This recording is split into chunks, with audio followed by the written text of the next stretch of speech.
Glória a Deus.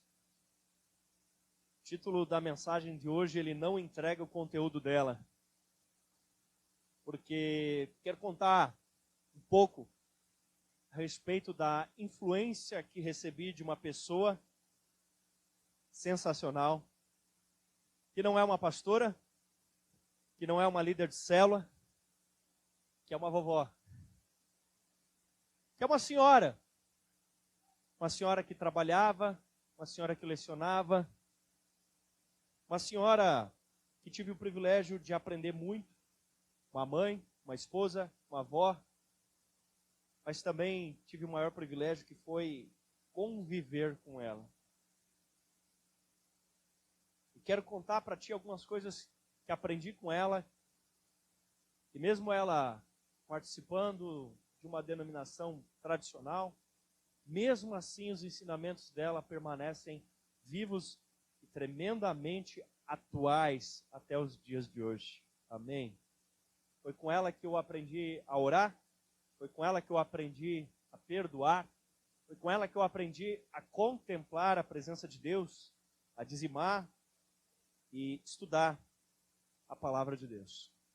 Talvez você ouvindo isso a respeito da minha avó chamada Irma, talvez você ouvindo estes ensinamentos a respeito dela, você pense assim: poxa, pastor, mas eu não tive o privilégio de crescer num lar evangélico, eu não tive o privilégio de ouvir a palavra de Deus desde a minha infância. Pois bem, quero dizer que essa mensagem é totalmente para você, porque eu não quero falar hoje aqui a respeito do que você teve na sua infância. Eu quero falar aqui hoje para você acerca da influência que você pode deixar na vida de outras pessoas. Falar daquilo que você pode marcar na vida das pessoas. Porque talvez eu não seria um pastor hoje, talvez eu não estaria aqui apregoando o evangelho nessa noite, não tivesse sido ela abrir o coração para que o evangelho se manifestasse através da vida dela. Quem sabe, algum dia estará aqui ministrando um filho teu, um neto teu, um discípulo teu, alguém que vai poder dizer: se não fosse você, se não fosse você, você foi a influência, você foi um exemplo, e hoje estou aqui pregando o evangelho. Amém, queridos? Glória a Deus.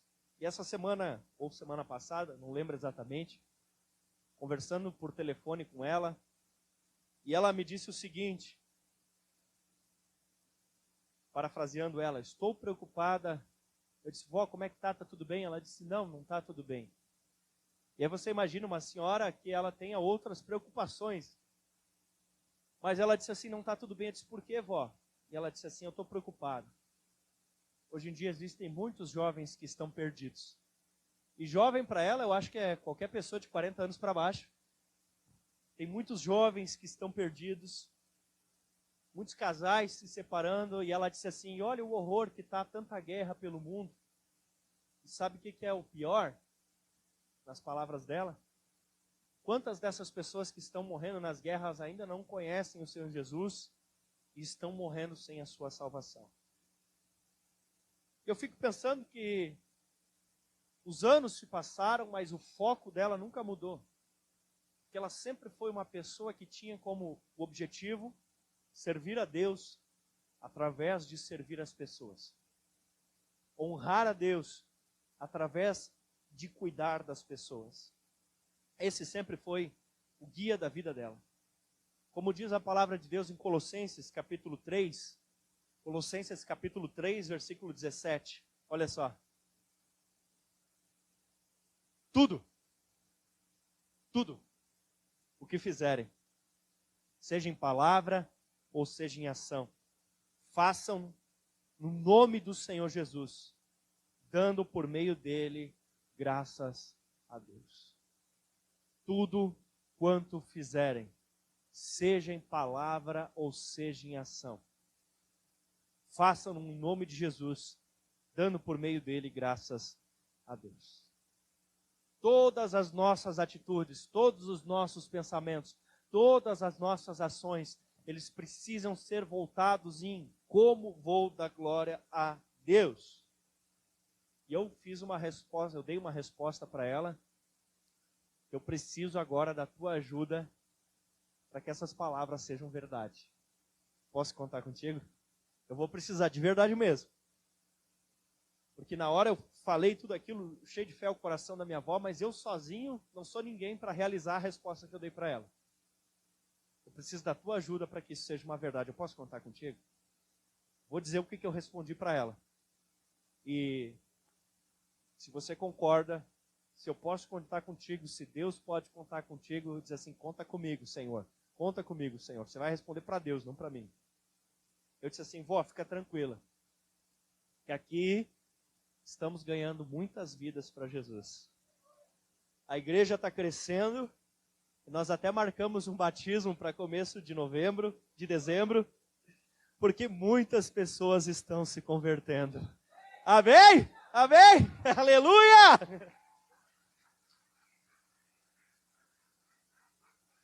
E ali a gente ficou conversando e eu fui tranquilizando ela, dizendo que vocês, a Fonte Church Caxias do Sul, nós aqui estávamos comprometidos com essa missão de vida dela.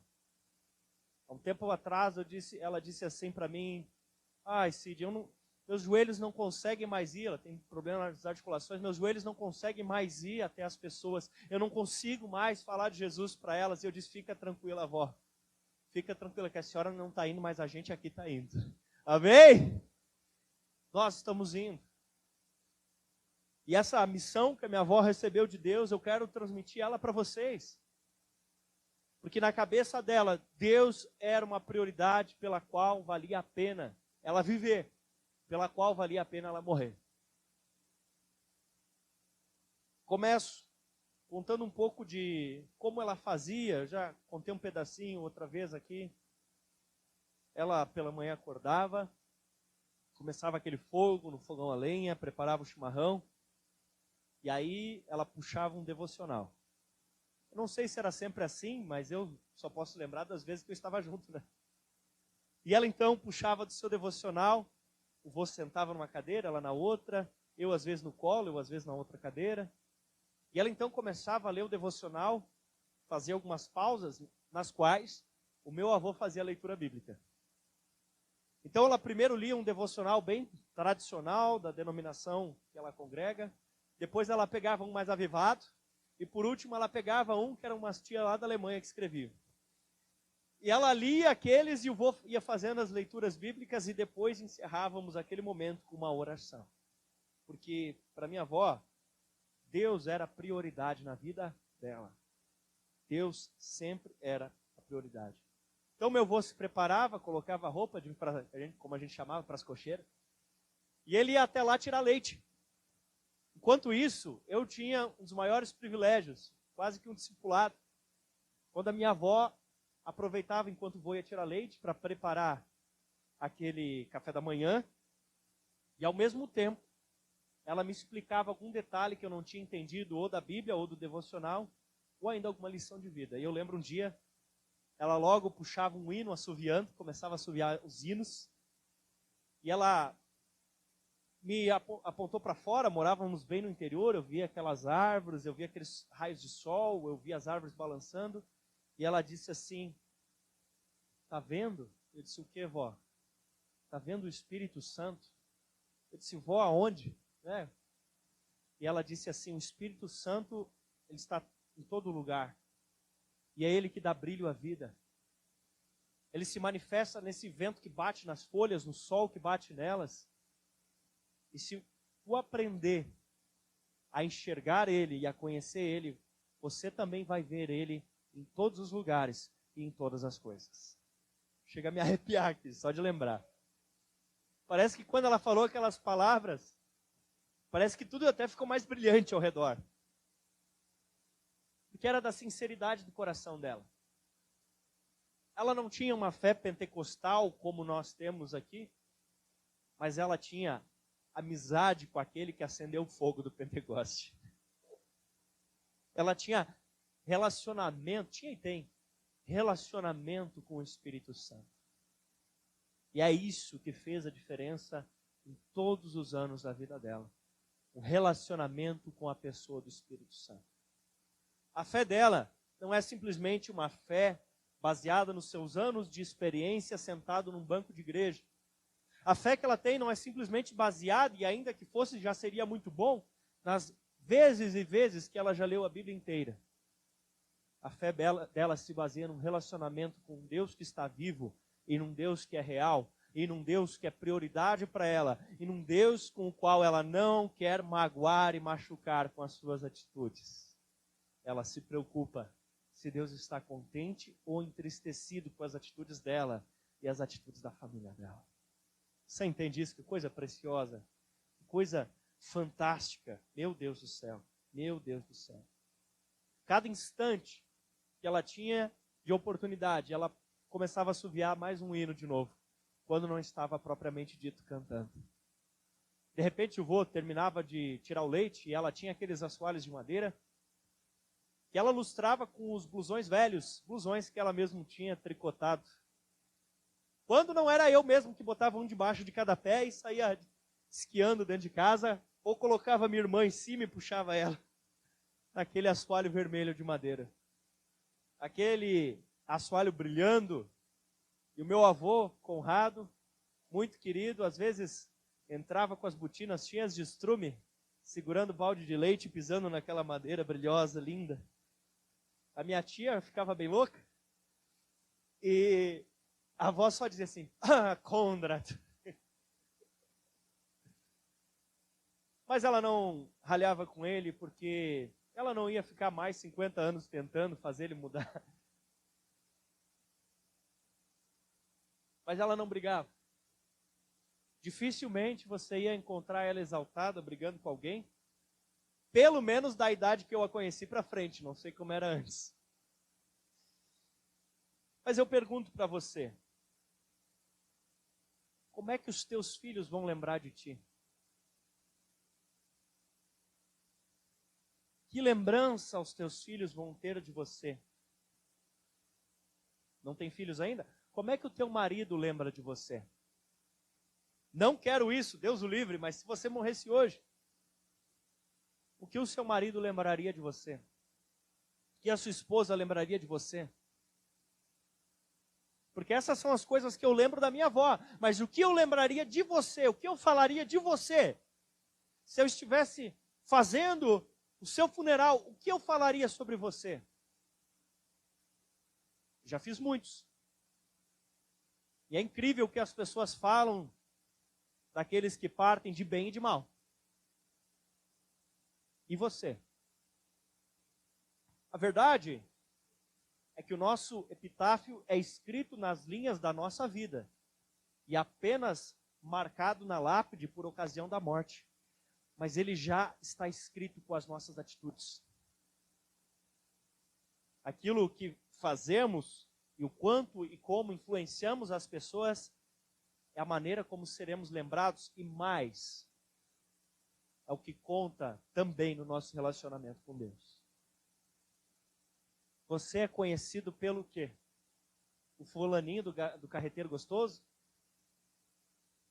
A Beltrana da pintura bonita? Ou será que alguém te conhece porque você é um homem de Deus? Porque você é uma mulher de Deus? Porque um dia estava doente, você orou e ficou curado? Porque um dia estava até desistindo da vida e depois de ouvir uma palavra sua, os olhos brilharam novamente? Pelo que você é conhecido? Como você é lembrado? Talvez hoje as pessoas lembram de você como aquela pessoa que acorda e já vai direto para as redes sociais no celular. Primeira coisa do dia, prioridade do dia. Ou aquela pessoa que, quando está em casa, está sempre com a TV ligada. Ou talvez alguns de vocês vão ser lembrados como aquele que dobrava o joelho, que o filho e a filha via orando, que o filho e a filha via lendo a Bíblia. Talvez quando lembrarem de você, vão falar da sua fé e do seu relacionamento com o Espírito Santo de Deus. Isso fala muito de ti. Essas coisas falam muito a respeito de você. O que você faz na frente da sua família.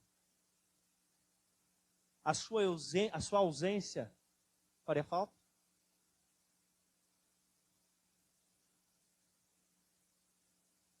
Se o seu neto estivesse hoje pregando aqui, pensa no futuro.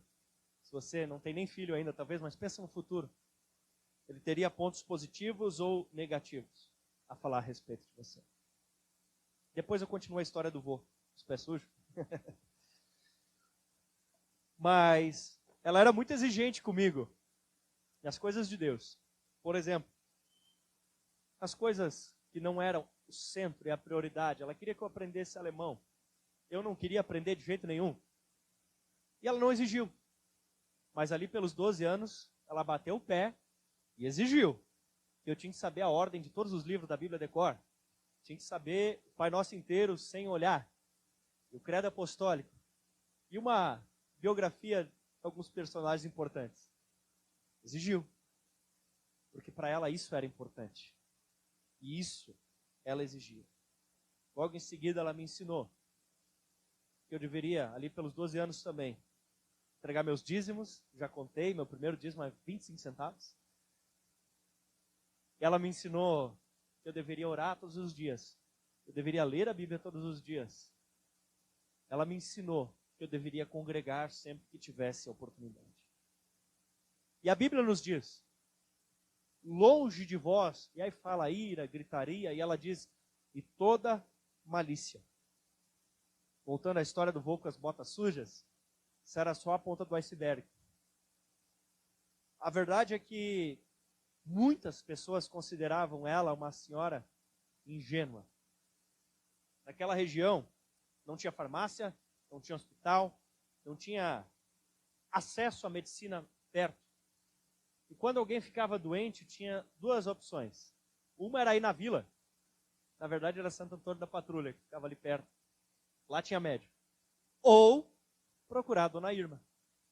Porque a minha avó tinha uma horta muito grande, onde ela ali preparava plantas medicinais, e alguns ingredientes ela pegava o ônibus, ia até Porto Alegre comprar. Então, quando alguém precisava de ajuda médica, ou ia para a vila, ou procurava a minha avó para ser ajudado por ela, para ser ali atendido. Cada viagem que a gente fazia no Fusquinha do vô, para lá e para cá, era sempre acompanhado por um barulhinho assim. Ó. Era estranho andar dentro do Fuca sem aquele barulhinho. Sabe o que era? Vidrinho batendo. Um vidrinho batendo no outro. Tem atrás do Fusca aquele compartimento de botar algumas coisas. Aquilo vinha tudo cheio de vidro.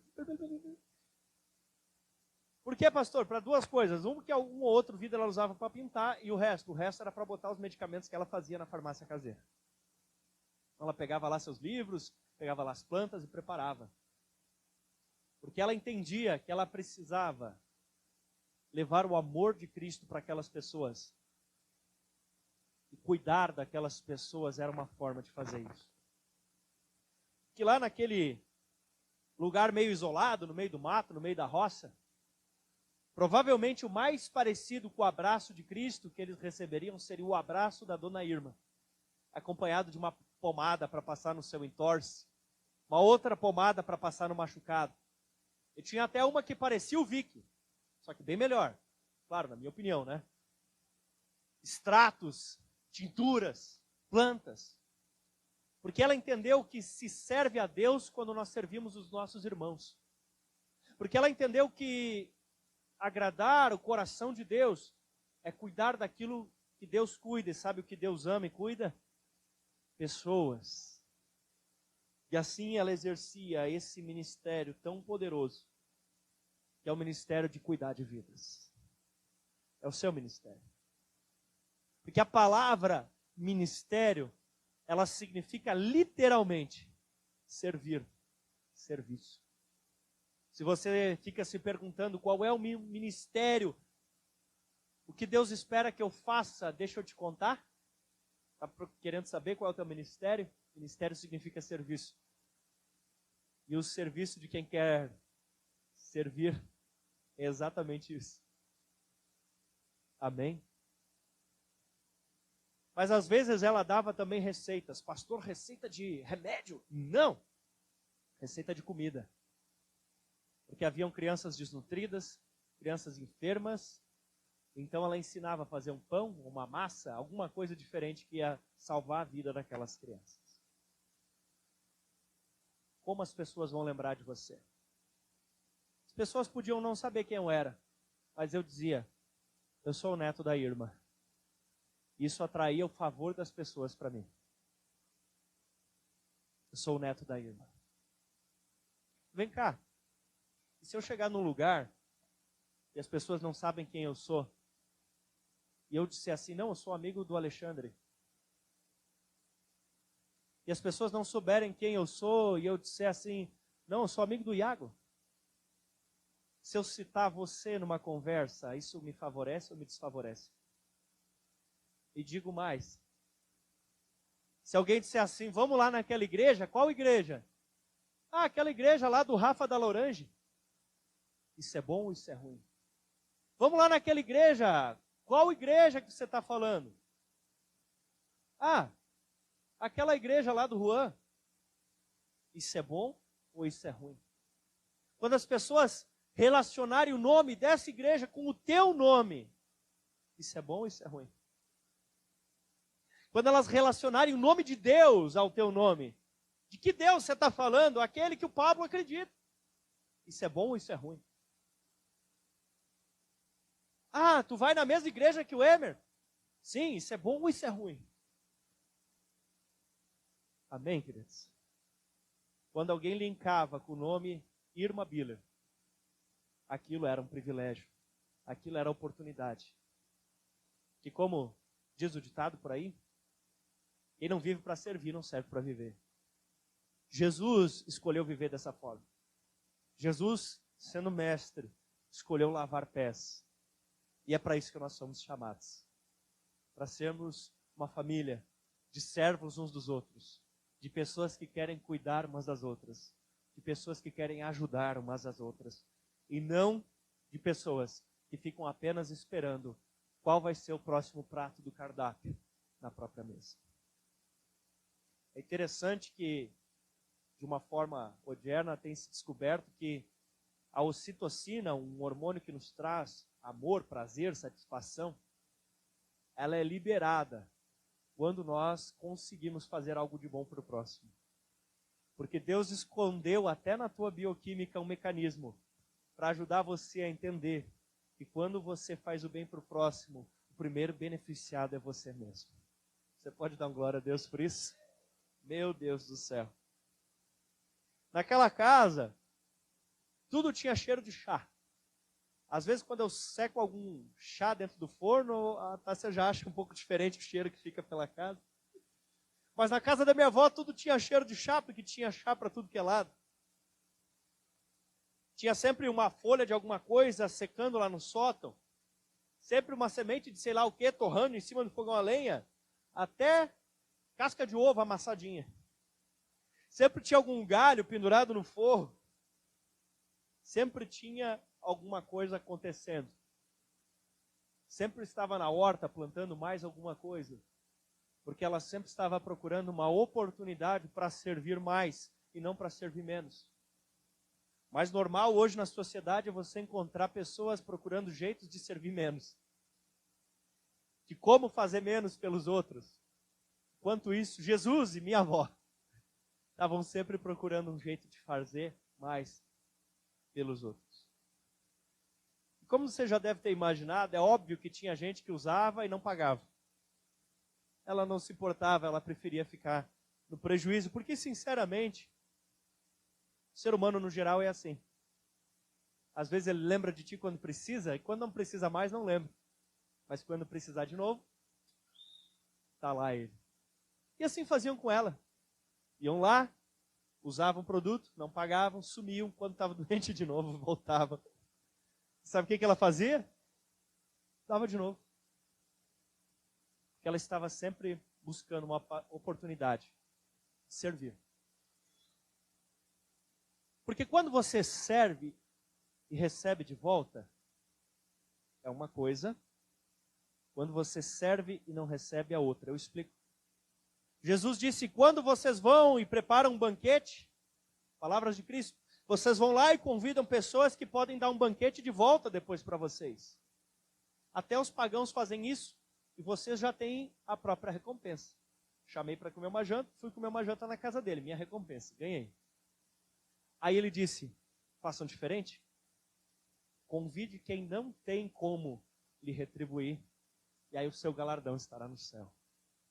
Jesus explicou nessa parábola que cada vez que a gente faz algo por alguém que nunca vai retribuir, a retribuição passa a ser de Deus. Quem pode te retribuir melhor? Uma pessoa ou Deus? Olha só. Cada vez que você faz o bem para alguém e a pessoa não lhe retribui, você está no lucro. Pegou? Entendeu? Porque cada vez que você faz o bem a alguém e a pessoa não lhe retribui, a dívida é transferida para Deus. E aí, meu irmão, você nunca vai ganhar dele. Você nunca vai ganhar dele. Quantas pessoas você já serviu e elas nunca retribuíram? Pois é, Deus vai te retribuir. Deus vai te retribuir. Amém? O que vão dizer de ti no futuro? Talvez, de alguns aqui, poderiam dizer assim, o fulano? Fulano nunca levava desaforo para casa. Jesus levou para a cruz. Talvez vão dizer, ninguém tirava proveito dele. Sabe de uma coisa? Eu cresci vendo todo mundo tirar proveito da minha avó. Principalmente Deus. Deus aproveitava das obras dela.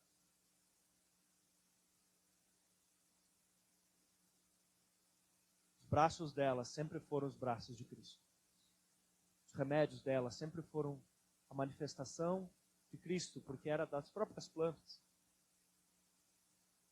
Minha avó sempre se colocou como uma vela que estava disposta a queimar da sua própria parafina para iluminar aqueles que estivessem ao redor. Até que ela já não mais fosse e estivesse com Cristo, que ainda não aconteceu. Como disse o apóstolo Paulo em 2 Timóteo, capítulo 4, versículo 6. Eu já estou sendo derramado como uma oferta líquida, está próximo o tempo da minha partida. Aproximadamente 15 anos atrás, a minha avó teve um câncer, quase morreu, depois eu vou deixar o link para vocês. E naquela época eu gravei um podcast com ela, por incrível que pareça, já existia podcast há 15 anos atrás. Gravamos um podcast com ela, e ela contou ali a respeito da sua fé em Deus, e eu vou te resumir o que ela disse, porque ela teve câncer, precisou fazer cirurgia, iniciou quimioterapia. As quimioterapias por ela já ser idosa não deram certo, então ela precisou ir para um outro tipo e está viva até hoje. Glória a Deus. Filipenses 1, 21 até 24. Palavras do apóstolo Paulo que resumem exatamente o que minha avó viveu naqueles dias. Porque para mim, o viver é Cristo e o morrer é lucro. E ela falava isso e a gente ficava brava com ela. Ela dizia, se eu morrer eu vou estar com Jesus, fica tranquila. Eu disse, para, avó! Tinha gente que era mais indelicada, dizia, cala a boca! Para com isso. Mas ela dizia, pois é, se eu morrer eu estou com Jesus. Falava assim. Caso eu continue vivendo no corpo, eu terei o fruto do trabalho, então eu já não sei o que escolher. O Paulo estava dizendo assim, se eu estiver vivo, eu posso ganhar mais vidas para Jesus, mas se eu morrer eu vou estar junto com Jesus, então estou em dúvida agora. Eu estou pressionado dos dois lados. Eu desejo partir e estar com Cristo, que é muito melhor. Agora pensa tua avó ficar falando essas coisas para ti. Não é fácil. E estar com Cristo, que é muito melhor. Contudo, é mais necessário por causa de vocês que eu permaneça no corpo. Paulo estava dizendo assim, para mim é mais lucro eu estar lá com Jesus. Mas eu sei que para vocês é importante eu ficar aqui ainda. E era isso que ela dizia. Estava totalmente tranquila. Porque ela sabia que tipo de vida ela estava vivendo. Ela sabia que tipo de vida ela estava levando. Porque cada noite que ela colocava a cabeça no travesseiro, ela sabia que se o coração parasse de bater aqui, acordaria batendo do outro lado, junto ao Senhor. Porque ela conhecia tão de perto Jesus que ela servia, que ela tinha a paz de saber que a Ele estava agradando e que Ele a levaria para morar com ela na eternidade. Mas aí eu pergunto, e nós? E você? Você vive de uma maneira que tem essa paz? A ponto de que cada vez que você coloca a cabeça no travesseiro, você sabe que você está agradando o seu amado Espírito Santo. A ponto de que se daqui você partir, com ele lá você estará. Meu Deus do céu. Eu lembro dela indo fazer visitas. E visitava um, orava pelo outro, falava de Jesus para o outro, levava remédio para mais alguém. E o joelho dela não estava mais aguentando, então às vezes ela me usava de bengala. Ela pegava, se escorava em mim, e ela ia comigo, me acompanhando, para visitar as pessoas. Sabe, querido? Estragar alguma coisa no nosso corpo, sofrer, são coisas que nós geralmente não gostamos. Nós não gostamos de sentir dor, nós não gostamos de ficar doentes, mas daí eu te pergunto, não precisa levantar a mão, mas alguém aqui já se machucou praticando esporte? Alguém aqui já se machucou no trabalho? Alguém aqui já se machucou do nada? Pois é. Se a gente estraga, se machuca, no esporte, no trabalho, do nada, será que não vale a pena também a gente se entregar por Cristo? Quem somos nós para criticar ela, que se estragou servindo? Se a gente se estraga no futebol, no trabalho, por acaso, quem somos nós? Mas as pessoas tinham ela como uma ingênua, como alguém que deixava os outros se aproveitar dela. Ela deixava assim, ela deixava Cristo aproveitar do trabalho dela, para que vidas fossem tocadas pelo Senhor. Existia muito preconceito contra o evangélico naquele local e naqueles dias. Riam dos evangélicos, mas não riam dela. E até as pessoas que não professavam a mesma fé chamavam ela, porque confiavam nela. E você? Como o pessoal gosta muito de dizer, você constrói muro ou constrói pontes? Meu querido, a gente gosta muito de contar das igrejas que Paulo abriu curando enfermos. Como, por exemplo, Malta. Até hoje existe lá a igreja que Paulo abriu. Ele chegou lá, curou os enfermos, abriram a igreja existe até hoje. Mas você sabia que Paulo também já implantou uma igreja porque estava doente? Sabia disso? Não. Porque isso a gente nunca prega. A gente prega sobre as igrejas que foram implantadas através da cura, mas às vezes a gente esquece de falar dos milagres que aconteceram na doença. Gálatas 4, 13 e 14, Gálatas 4, 13 e 14 diz assim: como sabem, foi por causa de doença que eu estive e preguei o evangelho pela primeira vez. Embora a minha doença lhes tenha sido uma provação, vocês não me trataram com desprezo nem desdém, pelo contrário, receberam como se eu fosse um anjo de Deus, como o próprio Cristo Jesus. A igreja na região da Galácia, ela foi ministrada porque Paulo, ao passar, estava doente e precisou por ali ficar. Talvez, ao que indica, estava enfermo dos olhos ou de alguma outra coisa, e ele precisou ficar ali. Ele parou por causa de uma enfermidade. Em certo sentido, talvez eu esteja exagerando em dizer, mas Deus abençoou Paulo de ficar doente. E por causa que Deus trouxe a bênção da enfermidade na vida de Paulo, centenas de pessoas foram, talvez milhares, foram salvas naquela região. Você está entendendo isso? Centenas de vidas foram salvas porque Paulo ficou doente. Então sim, cremos em cura, oramos por cura, ministramos cura, e esse é um caminho normal de Deus agir, mas na Galácia, Deus resolveu agir através da enfermidade. E às vezes, na situação da dificuldade, na situação da luta, na situação da enfermidade, às vezes nós questionamos Deus e dizemos por quê, até quando?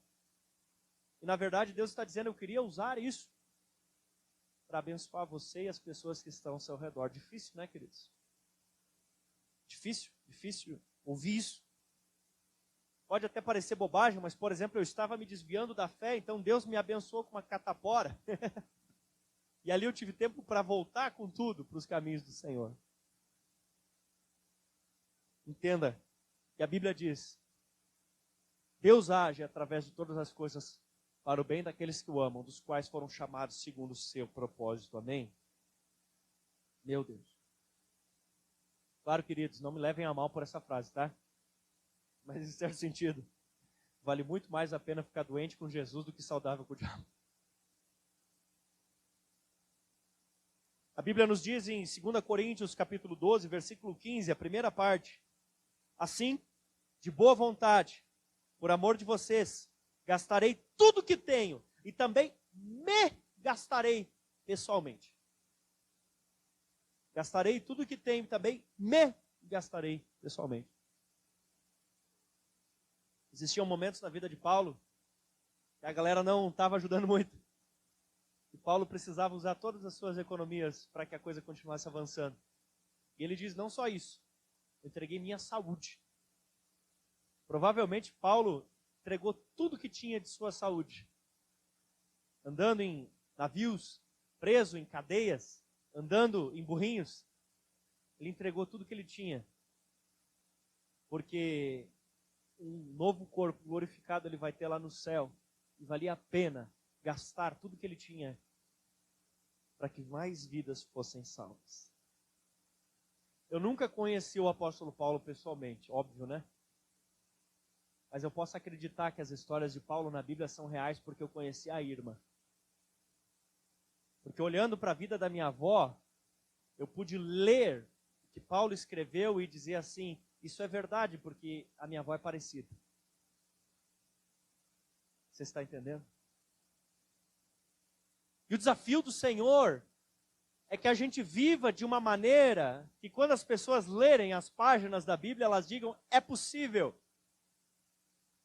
É possível que isso realmente tenha acontecido, porque eu conheço a dona Araci. É possível que seja verdade mesmo isso que está na Bíblia. Porque eu conheço uma pessoa hoje que vive de modo semelhante.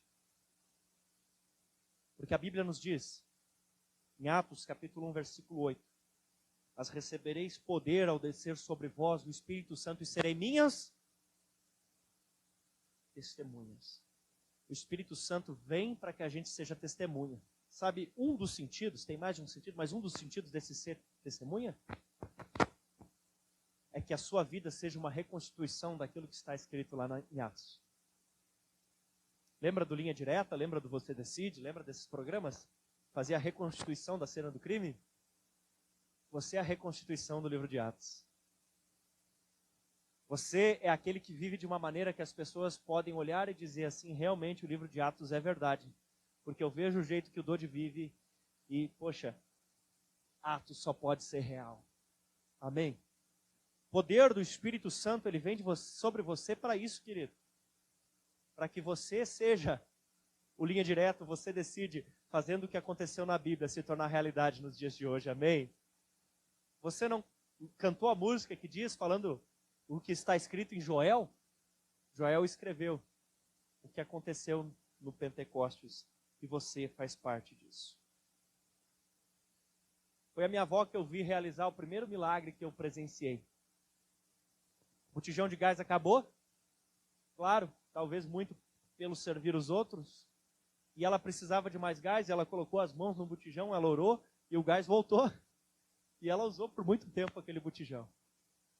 E a partir daquele momento, eu passei a crer em milagres. E eu acreditei. Quando alguém me perguntava, eu dizia, eu acredito que milagre ainda acontece. Por quê? Porque eu vi minha avó fazer um milagre. As pessoas vão olhar para você e elas vão dizer: milagres ainda existem. Amém? Como você sabe que milagre ainda existe? Porque eu vou lá na célula. Achei que você ia dar um glória a Deus nessa hora. Como assim? Lá na célula? Sim, porque lá na minha célula, milagres acontecem. Meu Deus do céu. No meio do nada, viveu e vive essa mulher que ninguém conhece, talvez você nunca tinha ouvido falar, mas que é famosa com certeza lá no céu. E é isso que importa. O que mais nos importa não é que a nossa vida seja conhecida e a nossa rotina presenciada no Twitter, no Insta, no Face, sei lá onde você escreve, mas o mais principal não é estarmos na rede social, mas que a gente vire conversa na rodinha angelical. É lá naquele lugar onde os anjos se juntam para, sei lá o que eles fazem, tomar um café, um chimarrão. Sei lá se anjo faz isso. Mas que eles se reúnam para falar de você e para falar bem de você. Amém? Porque a Bíblia nos diz em Colossenses capítulo 3, versículos 23 e 24. Tudo o que fizerem, façam de todo o coração, como o quê? Como para o Senhor e não para os homens. Como para o Senhor e não para os homens. Sabendo que receberão do Senhor a recompensa. É a Cristo Senhor que vocês estão servindo. Colossenses 3, 23 e 24. E mesmo assim, ainda tinha uma família que era inimiga. Que não gostava dela, que não gostava deles. Para vocês terem uma ideia, pouco acima da casa tinha um poço da onde vinha a água para abastecer a casa por gravidade, então passava por a mangueira, e a família foi lá e picou a mangueira, para deixar ele sem água. Ficou em toquinho assim, para nem dar para aproveitar a mangueira. Mas quando essa gente ficava doente, aonde eles iam procurar remédio? Lá na avó. E eu não sei o que a minha avó conversava com ela, porque ficava falando em alemão, e eu até às vezes desconfiava que estava falando mal de mim. Mas sabe o que eu sei? Que aquela família que tinha coisas contra a minha família, aquela família que tentou deixar a nossa família sem água, aquela família que ia lá procurar remédio, quando chegava com uma cara, saía com um rosto melhor na hora de ir embora. Não sei o que falava, mas sei que trazia cura para a alma dela. E você? Depois que as pessoas terminam de conversar contigo, o rosto dela sai melhor ou sai pior? Você é alguém que pelas tuas palavras manifesta Cristo e transforma vidas? Ou você é alguém desagradável e só torna tudo pior naqueles que estão ao teu redor? Como eu disse antes, todo mundo tirava proveito dela. Principalmente Deus. Principalmente Deus. Meu Deus do céu. Eu quero viver uma vida que vale a pena. Amém? Meu Deus, eu quero viver uma vida que valha a pena. Tem aquele ditado que diz, né, quem ri por último ri melhor. Eu diria quem ri melhor é quem ri na eternidade. E muita gente ria da minha avó. E dizia que ela era tonta, que ela não sabia, que ela era sonsa, que os outros se aproveitavam dela. Mas sabe de uma coisa? A minha avó vai rir na eternidade. O que você prefere? Outro dia, estivemos lá, e o Josias estava junto, e nós ficamos sentados cantando hinos.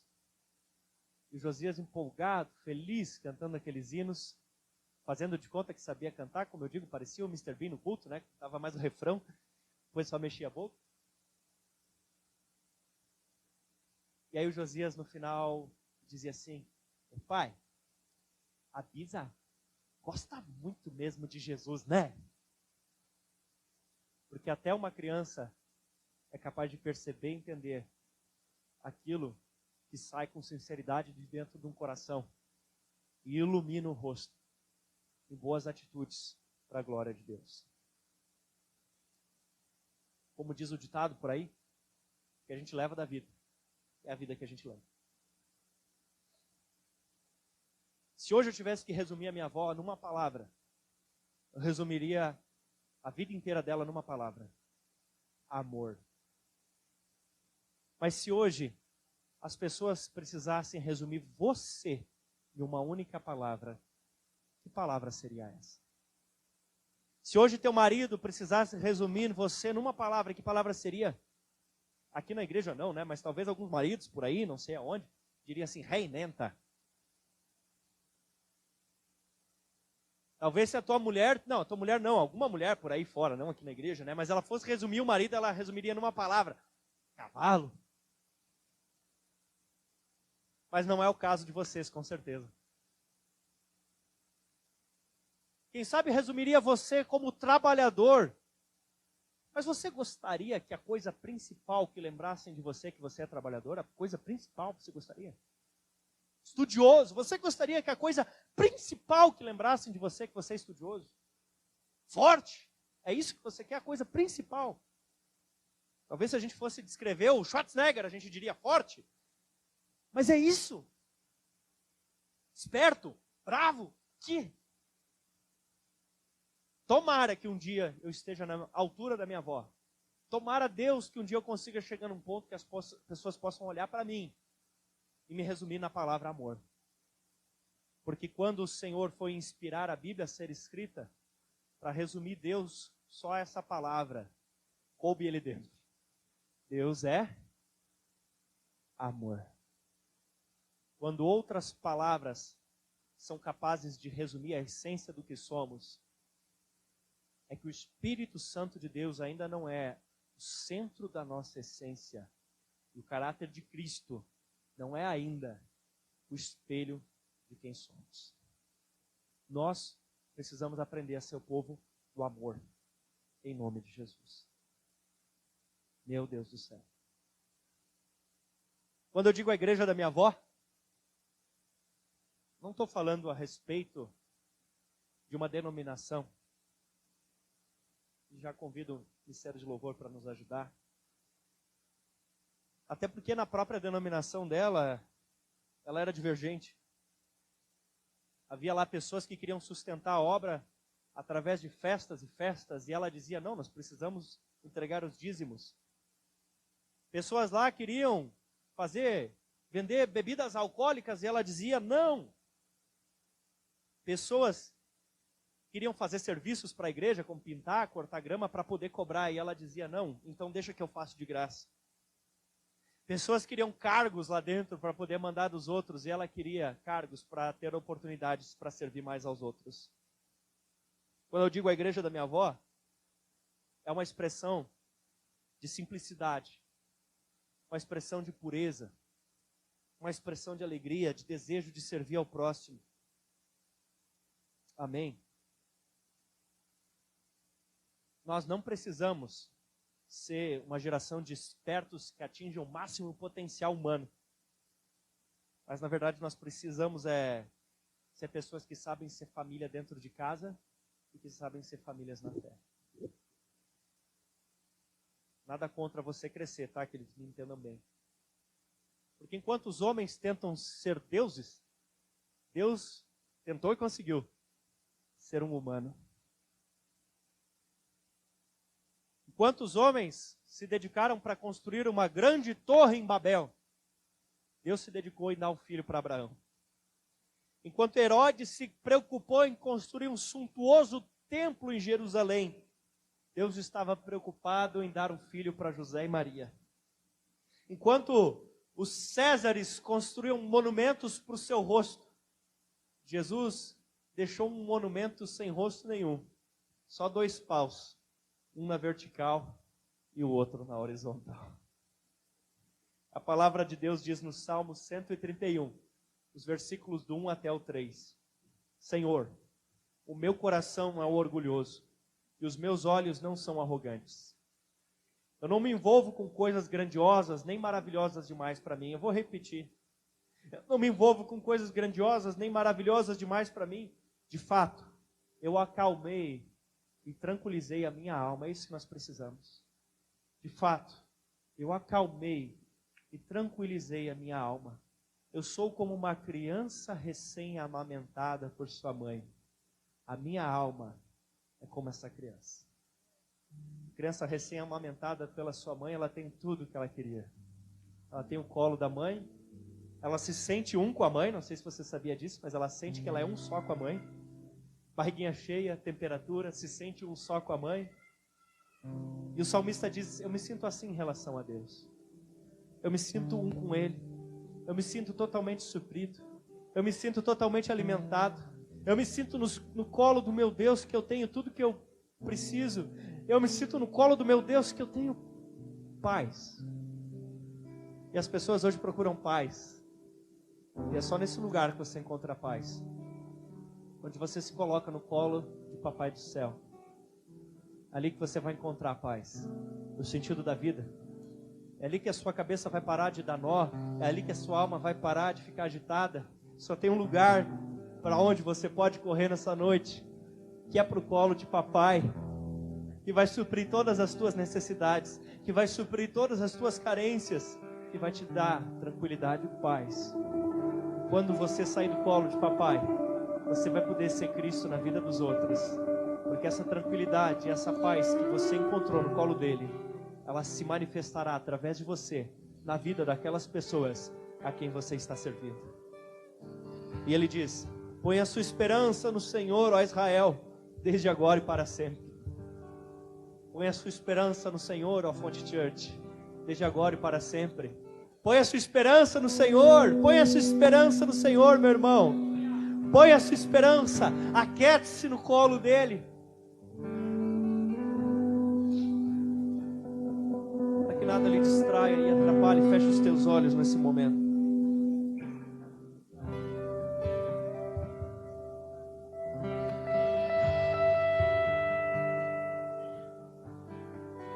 Feche os teus olhos.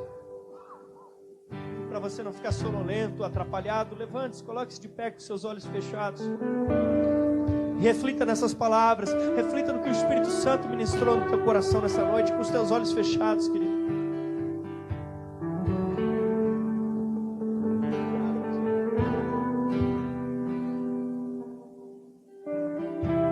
Talvez você não teve uma boa oportunidade desde criança, mas você tem oportunidade de dar uma chance para as crianças de hoje que te veem.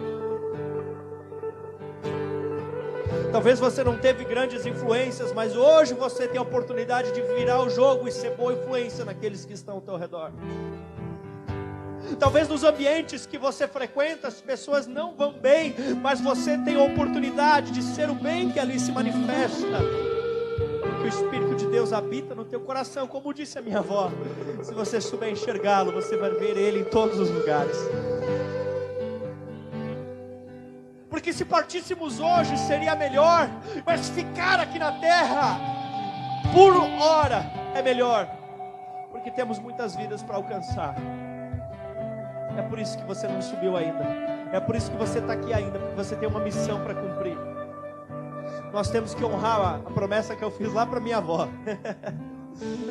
Nós precisamos ser as testemunhas de Cristo, para que as pessoas leiam Atos e digam: é verdade o que está escrito, porque eu vejo isso no povo lá da Fonte Church de Caxias do Sul. É verdade que milagres existem, porque eu vejo isso na minha célula. É verdade que Deus restaura famílias, porque restaurou a minha casa. Você vai poder dizer isso.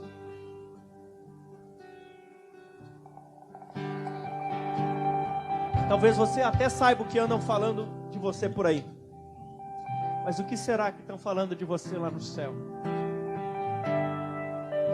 Que tipo de igreja queremos ser vai depender muito de que tipo de pessoa nós somos.